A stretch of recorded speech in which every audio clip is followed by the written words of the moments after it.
guys? We out here. This is Maylee Tao, your donut princess, here with Short and Sweet, a Donut Princess podcast. I am so excited to bring Ophelia Chong onto my podcast today. To me, she is somebody who is, not afraid to be a leader in her industry. She has tons of experience. I did a lot of research on you. You were like, you actually were in a lot of different things before stepping into the cannabis world. And I think that your message and your vision really resonates with me because you're taking the initiative to do this. And it goes against a lot of the things. And we'll talk about it also within the Asian community of why it is really hard to kind of bring cannabis and normalize cannabis as a business or as a part of your life. And so without further ado, Ophelia, thank you for joining me today. Oh my gosh, Maylee, you're the heart and the whole of the donut. So when I first met you, it was basically here I'm sitting, it feels like I'm coming home. Aww. And I'm so glad to be your weed pawpaw and help you and everyone else try and make your mark and succeed. And yeah, I've had about 6 careers in my life at least. Oh yeah, I mean, I was reading through a bunch of your interviews and it's so impressive of, how like each chapter kind of like unfolded to the next. But what I feel like really was the basis was like you just had so much skill and talent and you really kind of resonated with your why each time. Well, thank you. Because all Asians, okay, you can't go home for the holidays unless you got 6 jobs. Yeah. Because you're sitting at a table and I'm doing this, and this, and this. And so if you got 5 jobs, don't go home. But we as a culture, we work very hard because it's been ingrained in us. And Yes. but also watching our parents and our parents watching their parents, they never stopped. There are a lot of downsides to that as well in our culture, but however, we have that in our DNA to work really hard. And for my careers, everyone was built on the one that passed. Mm-hmm. So really, when people ask me to come into cannabis, how should I come in? I said, well, just what do you do? What do you do really well? And for you, you're an influencer. You see your history, you see your culture, and you're creating a space with a documentary and everything else to push it forward and really show the immigrant experience of coming here and creating a business that they can get into. But also your community built this whole thing from donuts to nail salons. And so what we are trying to do, you and I, is to help our same community. Yes. Add weed to that. Yes. And psilocybin too. Oh my gosh, yes, because that's 10,000 years of our history. It really is.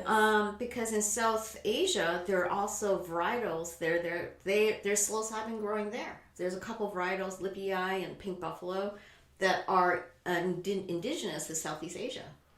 And it's pretty incredible that I feel like I totally agree with you where, we, as me growing up as a first generation Asian American here, there is so much pressure to get a good education and get a good job. Meanwhile, I'm witnessing my parents who are literally working themselves to death, like 16 to 20 hour days. And so you're right, like this work ethic is instilled in me. But, in America, we have the choice to choose the industry you want to go to. You can have 6 jobs, but don't limit yourself just because it's cannabis. And there's this whole conversation where cannabis is bad. You're going to be a drug addict if you smoke weed once or twice or every night, And I love that you're trying to just normalize that weed is going to be everywhere. Weed should be something that if you're even the slightest interested in, combine it with something that you're already doing or already passionate about. How did this vision start? And do you feel like now that there's like more traction and you've created Stock Pot and the Potluck Club, like how does it feel to see like it's sprouting? This is pretty, that's a big question. Okay, so how I started probably was the same way that most Asian Americans went into it, because we had to have that epiphany. And we were taught through DARE and everything else that this is a bad thing. Although for 10,000 years we're using it for medicine, right? We were told it was bad in the last 50 years. So, however, most of the Asian Americans I know came into it for a personal reason. And the same thing for me. I have my sister who was experimenting with cannabis because of her health. She is very ill. And so we sat together not knowing anything about cannabis and just experimented on. And this is Prop 64. So dosing was not quite there. Yeah. The THC levels were very high. And however, I looked at her, I said, "You're a stoner." And I started crying. But then from that day on, I had that epiphany. It was that epiphany that made me start Stockpot Images to finally bring forward images that were not stereotypical, not racist, not misogynist, and not political, of real cannabis users just like my sister. So we grew a collection from zero. I started with 30 photographers that I talked them into doing this, and I finished with about 250 plus. Amazing. My biggest accomplishment, and the end of this long story, is I created a model release. That's something that everyone has assigned to allow the photographer or the entertainment company or whoever it is to use your image. It basically says you're allowed to use my image. But in my model release, which was the first, was I acknowledge I'm holding a Schedule 1 drug, and I allow Stockpot Images to license my image. So in 2015, I had people of color, BIPOC, children, moms, pregnant women, pastors, just about everything. Dogs and cats. Well, they don't have to sign a release, but signing and saying, "You can use my photo of me smoking weed." Yes. And that was huge. Revolutionary. Nobody had ever had that in previous release forms, right? No. And so by them signing this release form and acknowledging that, and you putting together this amazing Stockpot Images company and collection, what were people's reactions at first, and what are they like now? It was very interesting because 2015 seems so far away, because I had the idea January 7th.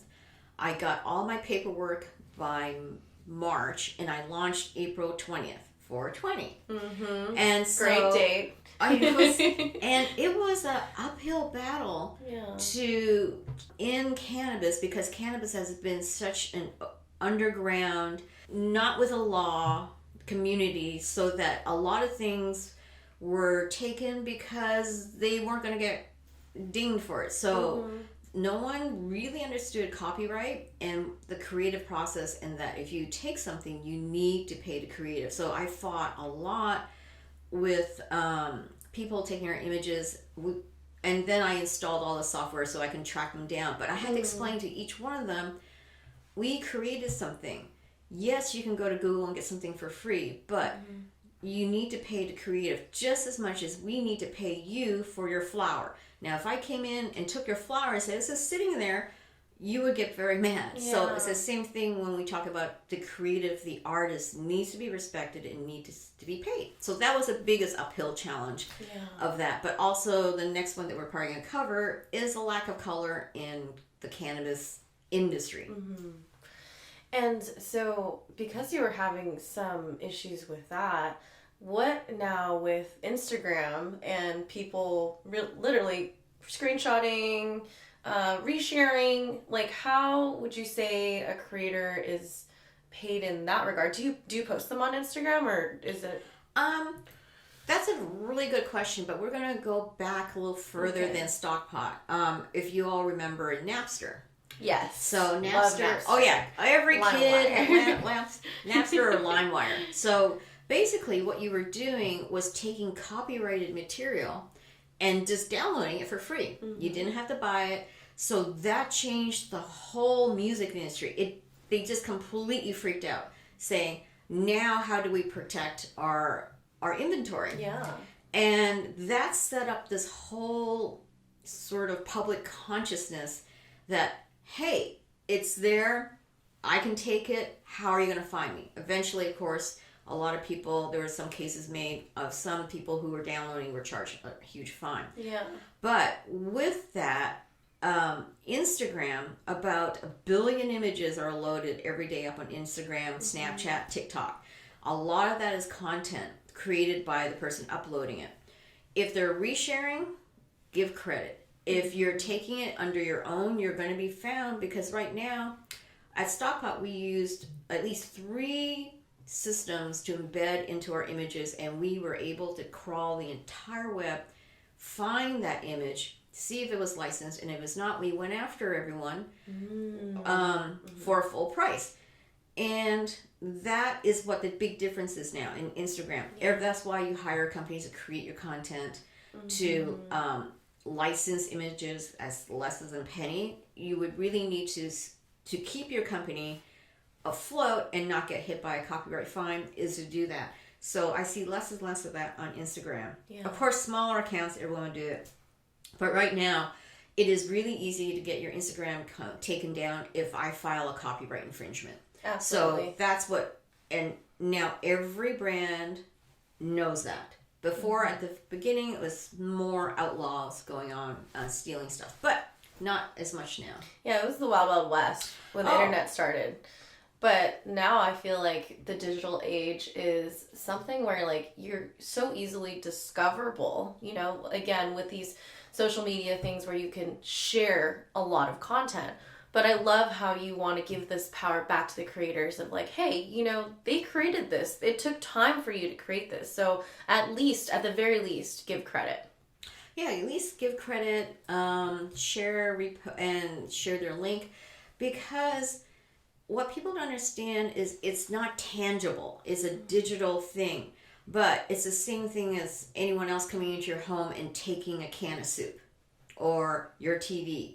It is your property. And what Napster did was change this whole consciousness around what is proprietary and what is open source.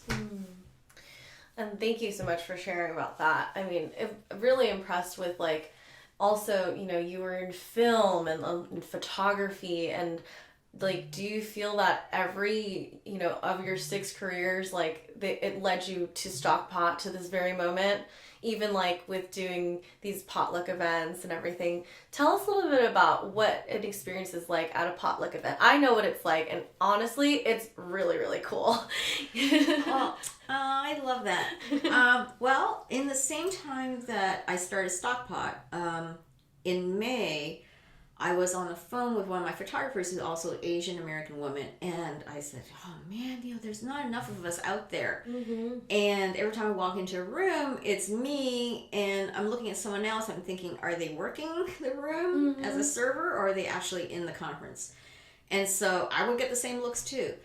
So that's where I started Asian Americans for Cannabis Education, because I was not educating anyone else except Asian Americans, to show that this is our heritage, this is our plant medicine, and that there is no stigma in entering this. And at the beginning, it was very hard to get people to talk. I even had a couple of people say, take it down, I can't have my parents see this. But as the years move forward, 7 years later, I'm getting publicists calling me, say, I want so-and-so on your thing. And I look at their bio on LinkedIn, and it's like, oh my God, that's like a dad or something. And the guy was always in financing, and then all of a sudden he's in weed because he sees the potential. Yeah.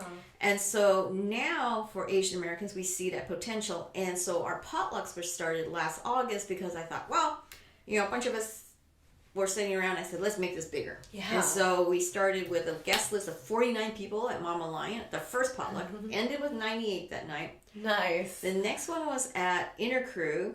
I think I missed that one. Oh, that was a big one. That was, so we had 140. And the next one we have is July 20th at Lock and Key, and we have a capacity of 270.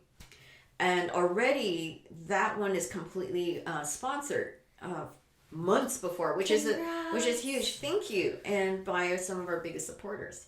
So at Potluck, it's real life meeting everyone, all Asian Americans in cannabis, and you'd be surprised when people walked in. It's like, really? Yeah. Oh my God. If I can share a little bit about my first potluck experience, you walk into the room, it's just this space where it's like you feel like free to like be like, yeah, like I use cannabis, or yeah, like my business is cannabis. And everybody in there was so kind, so willing to support, really interested and curious. And that's the type of community that you need to proceed and succeed. So what Ophelia did for the community is basically create a super safe space to promote what they're doing in cannabis, or to openly talk about cannabis. And there's a lot of camaraderie when you're there. So if you guys ever get a chance to check out one of her events, please do. It's really, really amazing. Well, what's really fun about it is that we have a shorthand. If you walk into a room normally with people who are non-Asian, there's a little bit of lead up. Yeah. But when you walk into a room full of other Asians, it's like, gosh darn it, where do you get your lumpia? Or where did you grow up? What are your parents like? Oh my gosh, did your parents do the same thing? So it is almost finding friends that you don't have to tell your whole history to. Yes. And it's a place where people kind of have an already understanding of culture. And with being Asian, you have a lot of weight on your shoulders already from your parents. And especially if you grow up with traditional parents like I did, I know that your parents are actually pretty liberal. So, like, how would you tell somebody who has super traditional parents on, how do you, like, I guess, come out and express it to them? Like, I know, people go through and say it's plant medicine and it's healing. But like, how would you guide somebody who like really wants to tell their parents, or really wants to transition to cannabis, but just like has like years and years of like, it's a disgrace? I have 2 words: mahjong. So the best way I found to talk to my family or aunties or anything like that, I would bring a bomb. Right. And there's a topical of THC topical. Okay. And because, your aunties and your moms and grandmas are just, they're clacking the tiles for who knows how long, right? Eating nuts and sitting there. And so I would say, try this cream. And I would tell them it's cannabis, but I said, look, you're not going to get high, but this will make you feel better. Yeah. And so they start doing that. And then the person I bought the bombs from in Toronto, she started getting orders from all my mom's friends, and they would start putting on hands, and then they became the cool aunts to all their grandkids and their kids, because they were the ones bringing it home first. Wow. And then they were educating their kids, their grandchildren, or whatever they had. So for me to approach cannabis within our community is find that soft spot. It's not, here, smoke a joint. It's, grandpa, you're not sleeping. Let me try this tincture on you. We'll just do a low dose, but you and I are going to do it together so that and I know we're both going to experience somewhat the same elevation from it, right? And so it is gentle persuasion in the soft spots where you can get through. Can they not sleep? Do they have a health issue? Do they have pain? So that's how you get to them. That is incredible advice. I've been, my mom, she's very traditional, and in her lifetime, we had the donut shop, but she also had like these small businesses like 99-cent store, and somebody would walk in, just having smoked a J or a blunt, and she goes, oh my God, it smells like cocaine. She would make me like tune into like Dateline to like watch all these like drug like things, and it, if you can just like also have a little bit of compassion and understand that our parents have been designed to think that drugs are so bad, especially with the war on drugs, their traditional parents. Like, if you think that your traditional parents are like even less like they're definitely more lenient than their own parents. Like, with every generation, I feel like it gets a little bit more understanding. It's just the way you phrase it. So, and also, if we look in some of their medicine cabinets, what is an opiate? It's a derivative of opium. True. And so everything in that medicine cabinet is some form of a drug that they're in fear of. But to them, it's okay because it's legal, Yeah. right? But on the other hand, opium is not, but opiates are. And there is a huge disconnect. Yeah. So until we tell them it's legal, it's okay. And that's why cannabis is now being more and more accepted with the Asian American communities, because every state is now legalizing it in some form. In some form. And people are taking advantage and getting into the industries. I know you have a green thumb yourself. How many weed plants are you currently growing right now? Wow. Okay. So when I first started Stockpot, being the obsessive Asian that I am, rather than putting my nose into the books, which I did also, but I grew. I met a woman. She's basically a white witch that lives in San Luis Obispo. She even has a house that looks like the witch's cottage. So I went to visit her because I was doing portraits of her for Stockpot. And she grabbed my hand. She said, Ophelia, and she took this mason jar and shook it into my hands. And she just gave me a handful of seeds. She says, girl, you're not part of this community until you grow a plant. So I looked at it and thought, gosh darn, I gotta go do it. So that year, I grew 23 plants. Only 5 of them were male, so I only had to kill 5 of them. But 23 plants that first year, and I harvested so much.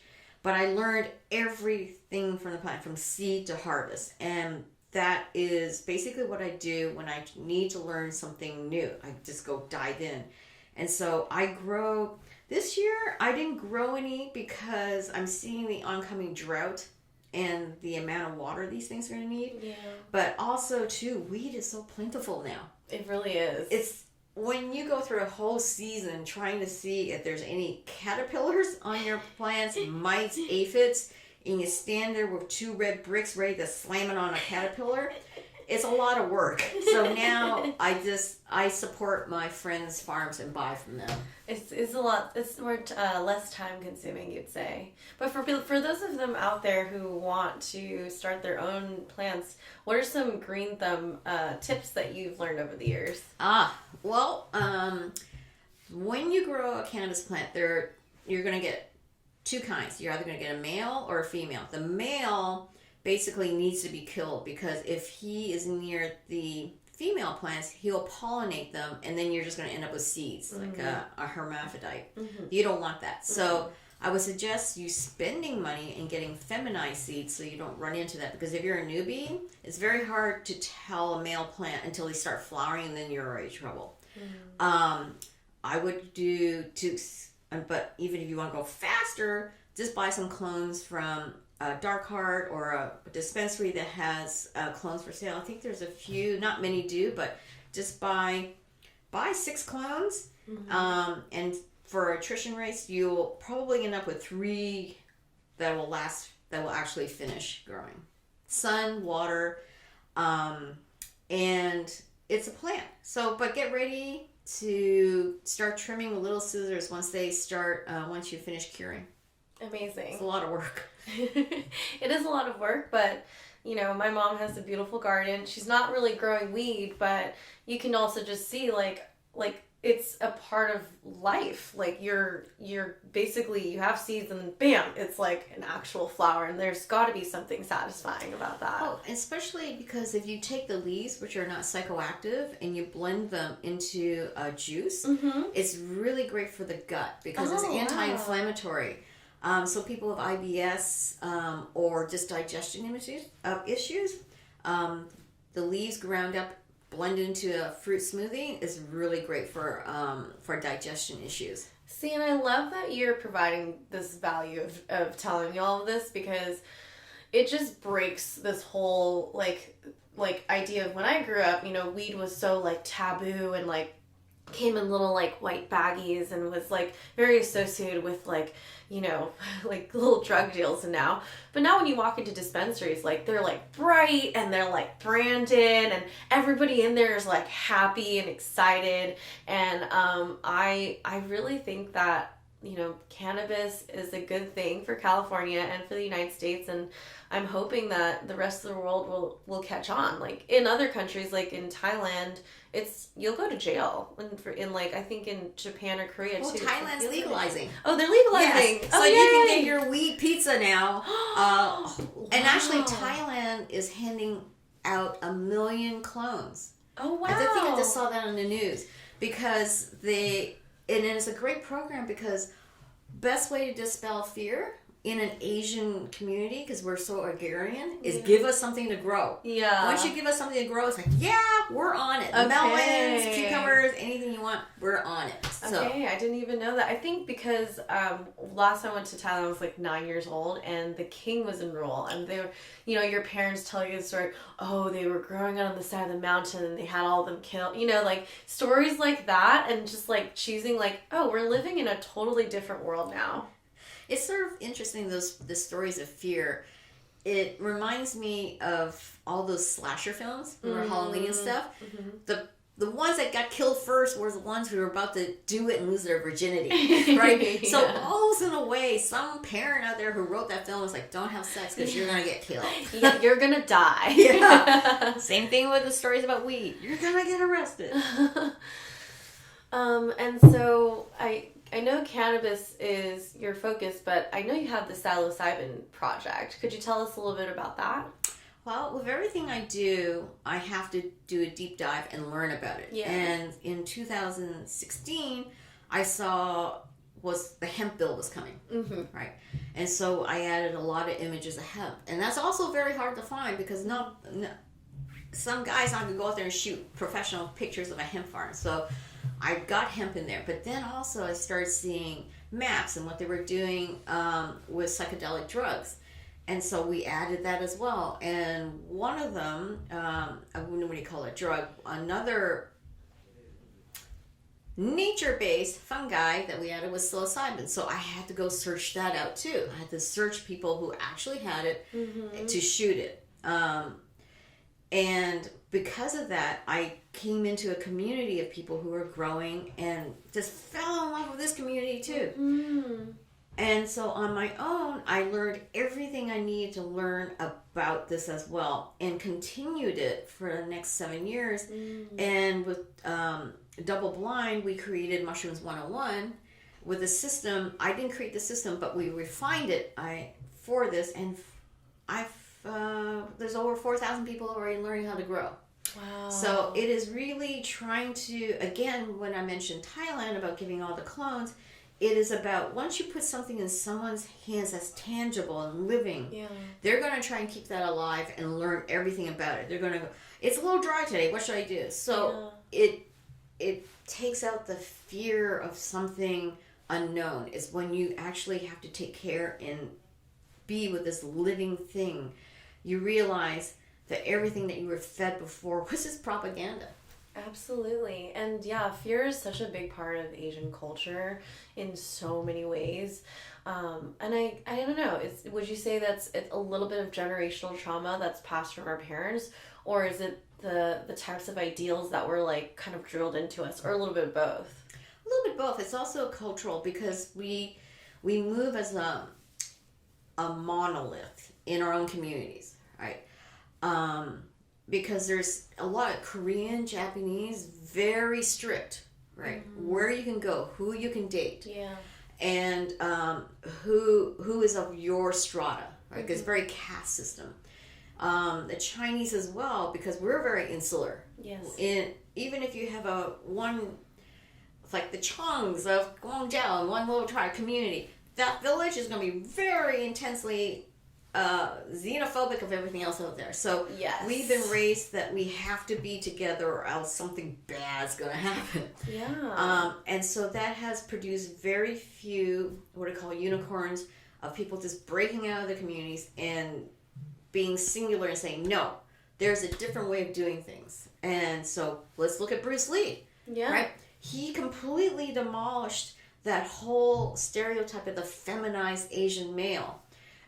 To be this hot, sexy guy who can kick ass. And so Bruce Lee was the beginning of trying to turn that stereotype of the hop sing, eunuch that did your laundry, that did your built the railroads, and staying quiet because we didn't want anything focused on us, because if it's something focused on us, we were going to get massacred. Yeah. Right.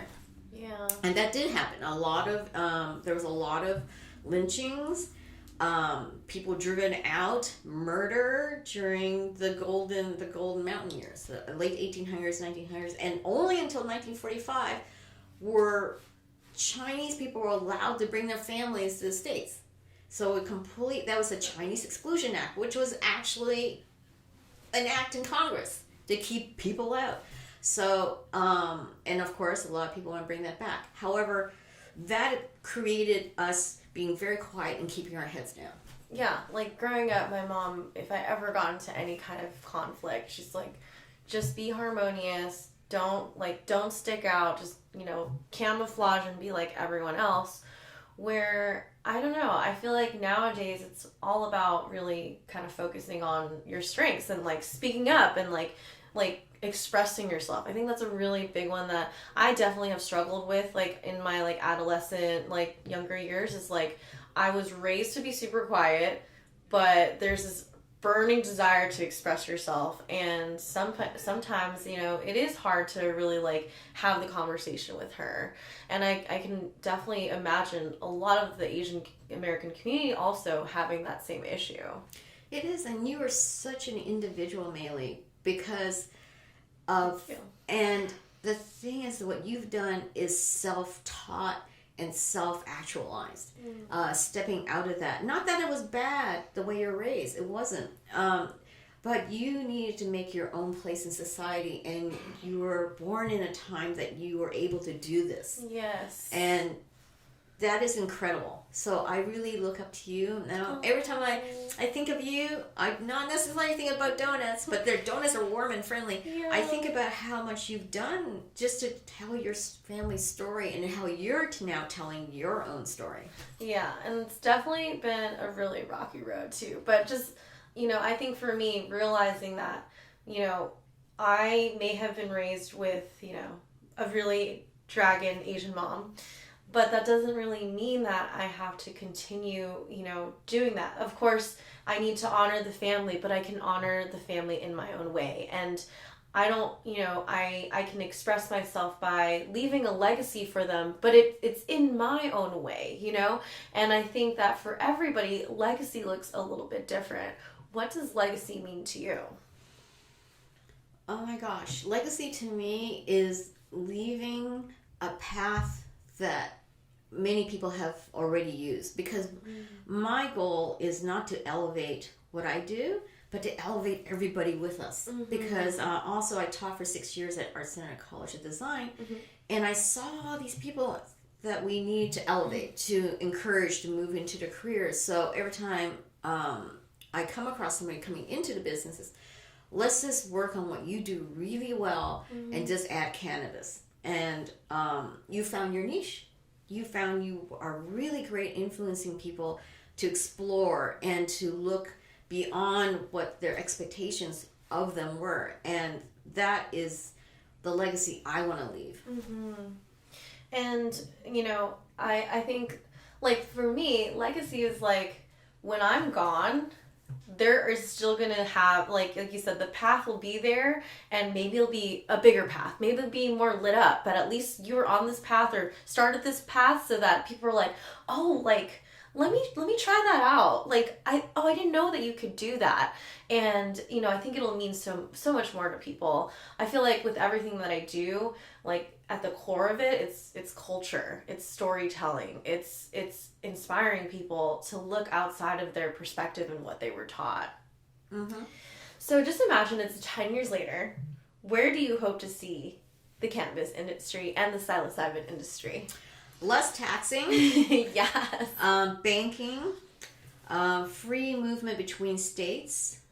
I would also like to see, just basically, that is it. Because really, my hopes is that we are dug out of this overtaxation that is harming new businesses and startups from beginning, but also a acknowledgement that we add to the community, and by giving us banking and freedom of movement. Because if we don't get that in the next 10 years, this industry is going to be for the very few and the very rich. Mm-hmm.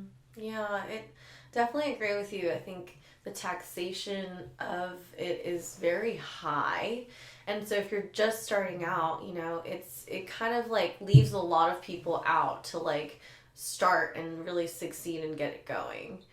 I know you get asked this question a lot, and I love like the main model of it all, which is, you know, how do I get into the cannabis industry? And I know your answer is, you know, whatever you're doing already, just add cannabis to it, you know?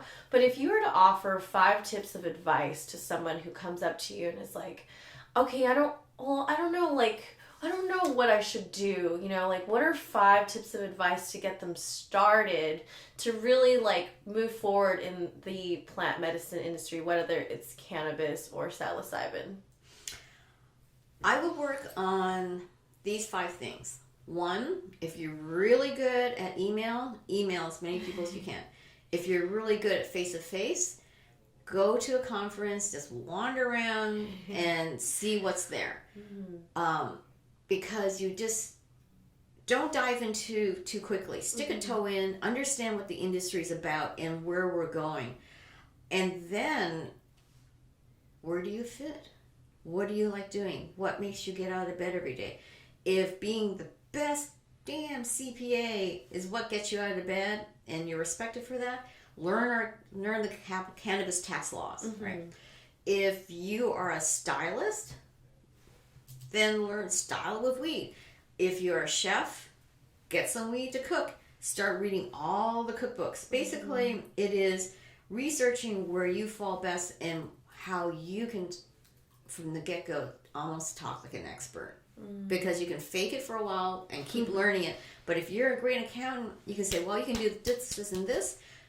You're hired. Yeah. I love that. Do you find that people are constantly coming up to you and asking you that question? No, but I wish if they would start waving money at me. And I go, I'll answer any question you want. So that, and also that's been a big change too. I'm finally being paid for what I know. Right? Finally. Yeah. Yes. Because Asian women, we always help. Yeah. No matter what we do, it's like, what do you need? Well, okay, I can cook it for you. You sick? I'll make you soup. Yeah. And so, with no expectations on the end, but now I am learning that, okay, I know this much. Let's get some people to pay for it. And so that is what's happening now. I'm very happy that I'm getting paid for some of the brain cells I have left. You have plenty of brain cells. They've taken you to this moment now. So tell us what else you're up to now and like how people can support you on this journey. Well, with Asian Americans for Cannabis Education, that's a one-trick pony, which is me. So I have to cover everything. But I'm always looking for people to write about. If you have a story, I would love to talk to you. So you can just get a hold of me at my email address, which is Ophelia, Ophelia, at askophelia.com. Tell me a story. Let's talk about you. Even if you're not in an industry and you want to learn about it, let's write a story about that. Let's put you out there, because what I offer through ACE is a place to tell your story. And also it's great for SEO, because when they type in that name, it comes up, and it's not a hit piece. It is a very supportive piece about you and what your goals are. Side note, what is your favorite, like, who has been your favorite story that you've been told? Oh my gosh. Besides Maylee, the donut princess. Oh my gosh, there's like, I think everyone feels like family. It's almost asking the grandma, which one's your favorite grandchild? And all the grandchildren are looking at you like, oh, damn. They're like, who? Yeah, so then you got to give $100 lycee to everybody. You guys give the red envelopes out. Oh my gosh. I think all of them are my favorite. But I do have one interview in there that talked about my parents. Because we went on a 3-day road trip. This is near the beginning of Stockpot. And they were getting really too old to drive, but yet we know our parents, once they're set on something, you just cannot change it. I know. It's like, You're going to run with the scissors? Okay. So I drove down with them, but we had shared our stories, but also I shared their stories about how they accepted cannabis. My mom through health, my dad because he invested. In 2015, he started buying Canopy in Aurora and all those stocks, and he said, well, I'm going to cash some of this in and take everyone on a vacation to Indonesia. And so he did. Gosh. And so he saw the benefits on his side and through a very Asian lens of, I'm making money. Yeah, I'm cashing in that stock money. It was like, he was a cannabis grandpa. Oh my God. Sitting every day watching TV. Canopy? How's it doing? So he was very happy.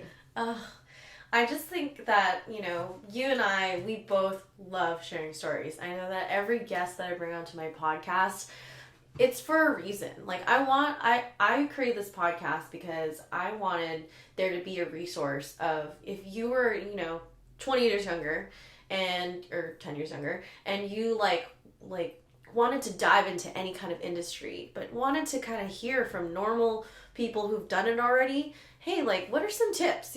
How can I get started? Or look, if this person can do it after having 6 careers, you can do it as well. The world is your oyster. I think it's a lot easier now to get into the industry since so many more people in it. Mm-hmm.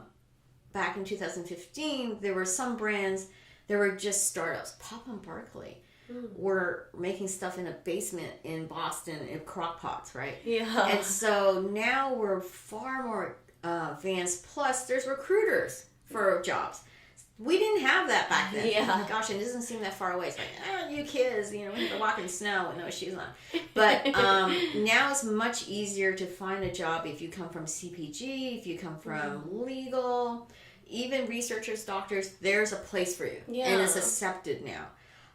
In basically a lot of Schedule I drugs, MDMA, not ketamine, but MDMA, psilocybin, cannabis, we're coming up, LSD, are all now being used in mass protocols to help people heal. Yes. So right now, there's many places that you can drop yourself in and be very comfortable. Oh, definitely. I've been to... or I haven't been, but I've heard of these really amazing events where it's psilocybin and yoga, or it's cannabis and a retreat, or they've really integrated it all together of this is not a drug that is gonna have you die. This is what a lot of people use for healing, for resting, for relaxation, for laughter. I mean, cannabis is something that I feel I've been always trying to find myself into. So hopefully, I guess we will see where that takes me. And also, we need to change the word. It's not a drug. And if we say medicine, yes, then we start the conversation on a completely different level and comfort level for people. Here is medicine, rather than saying here's a drug. Yeah. Because it was only made a drug by Nixon. It was a plant before. Yeah. And so we were able to enjoy it, use it, and be healed by it. Yes. So now we got to change the conversation back to medicine. And if you were to, give out one message to Asian Americans out there who are in the industry, what would it be? Start buying bond for your grandma and when she plays mahjong. Yeah. Because I'm sure that you're doing that already. Because really, any encouragement or asking anyone now, any Asian American in cannabis, I don't need to because they stepped in. Yeah. They're in it and they're doing the good work.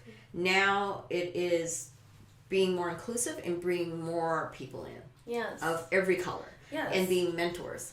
I love it.